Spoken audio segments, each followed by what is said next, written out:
Sector బ్యాంక్స్నే మోసం చేసేస్తా ఉన్నాడు ఈయన. అంటే ఎంత నిస్సిగ్గుగా ఒక రాష్ట్ర ప్రభుత్వానికి అధిపతిగా ఉండి ఒక ముఖ్యమంత్రి స్థాయిలో ఉన్నటువంటి వ్యక్తి ఇంత దిగజారి ఇటువంటి పనులు చేస్తాడా అని చెప్పి ఇవాళ దేశం మొత్తం ఆశ్చర్యపోతా ఉంది. నాకు తెలిసి దేశ చరిత్రలో ఏ రాష్ట్ర ప్రభుత్వం కూడా ఇంత నిస్సిగ్గుగా బ్యాంకుల్ని జీవోలు విడుదల చేసి మరీ మోసం చేసినటువంటి దాఖలాలు లేవండి. ఇవాళ వీళ్ళు మోసం చేయటం కూడా ఏదో ఆషామాషిగా చేయట్లేదండి. జీవోలు విడుదల చేసి మరీ బ్యాంకుల్లో మోసం చేస్తూ ఉన్నారు. అంటే ఎంత బరి తెగించారో చూడండి.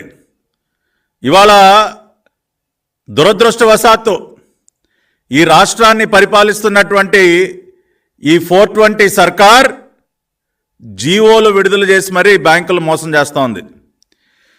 ఇవాళ ఏ సందర్భంలో ఇంత బరి తెగించారని ఒకసారి మనం పరిశీలించినట్లయితే మనందరికీ తెలుసు, ప్రజా రాజధాని అమరావతి ఇవాళ రాష్ట్ర వ్యాప్తంగా ఉన్నటువంటి 5 కోట్ల మంది ప్రజల ఆకాంక్షలకు అనుగుణంగా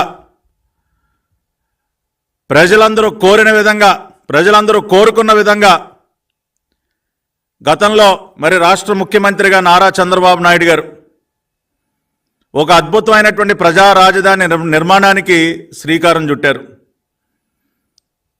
33,000 ఎకరాల భూమి రైతులు నిస్వార్థంగా ఈ రాష్ట్ర భవిష్యత్తు కోసం, మన బిడ్డల భవిష్యత్తు కోసం వారు ముందుకు వచ్చి 33,000 ఎకరాల భూమిని ల్యాండ్ పూలింగ్ విధానంలో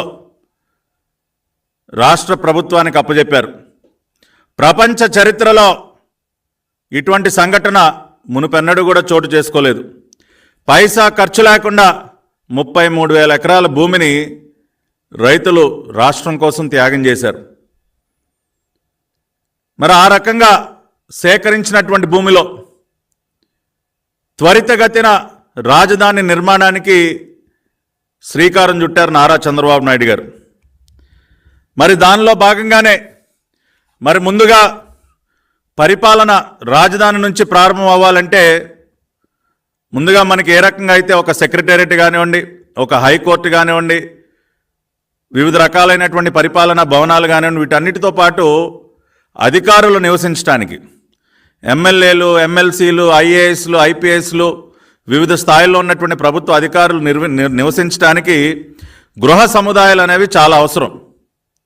మరి అటువంటి గృహ సముదాయాల నిర్మాణం కోసం నిర్మాణాలని వేగవంతంగా పూర్తి చేయాలని ఒక నిర్ణయానికి వచ్చి మరి బ్యాంకుల యొక్క సహకారంతో చంద్రబాబు నాయుడు గారు ఎమ్మెల్యేలు, ఎమ్మెల్సీలు, ఐఏఎస్, ఐపీఎస్ అధికారులు కానీ వివిధ స్థాయిల్లో ఉన్నటువంటి ప్రభుత్వ అధికారుల గృహ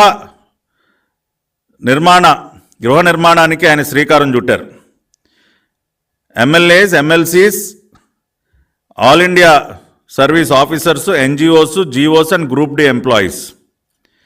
దీనికి గాను ఆ రోజున ఎస్టిమేట్ చేసినట్లయితే సుమారుగా 2,560 కోట్లు, అంటే దాదాపుగా ఒక 3,600 యూనిట్ల వరకు నిర్మాణానికి చంద్రబాబు నాయుడు గారు శ్రీకారం చుట్టి ఒక 2,560 కోట్ల ప్రాజెక్ట్ వ్యయంతో ఆ రోజున ఈ కార్యక్రమాన్ని శ్రీకారం చుడితే 3 బ్యాంకుల కన్సార్షియం 2,060 కోట్ల రూపాయలు శాంక్షన్ చేయటం జరిగింది. Union bank of India, Vijaya bank, అదేవిధంగా ఆంధ్ర బ్యాంక్, ఈ 3 బ్యాంకుల యొక్క కన్సార్షియము ఆ రోజున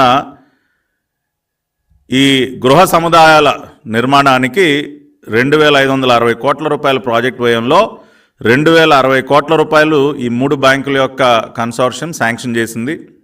500 కోట్లు రాష్ట్ర ప్రభుత్వ వాటాగా నిర్ణయించడం జరిగింది.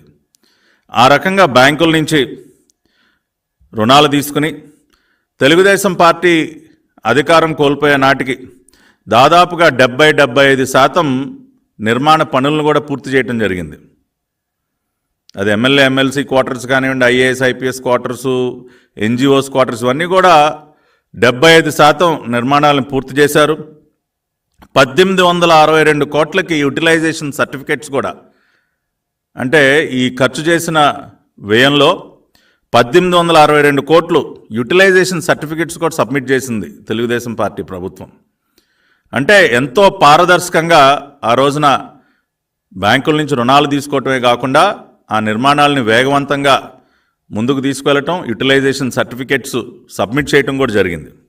కానీ దురదృష్టవశాత్తు మనకు తెలుసు, జగన్ రెడ్డి ముఖ్యమంత్రి అయిన తర్వాత ఏ రకంగా రాజధాని పైన విషం చిమ్మాడో, విషం కక్కాడో. అసలు అక్కడ ఎటువంటి నిర్మాణాలు లేవు, అంతా గ్రాఫిక్సే, అదొక శ్మశానం అని చెప్పి విషం కక్కినటువంటి జగన్ రెడ్డి ఇవాళ బ్యాంకులకి ఏం చెప్పి మోసం చేస్తూ ఉన్నాడండి?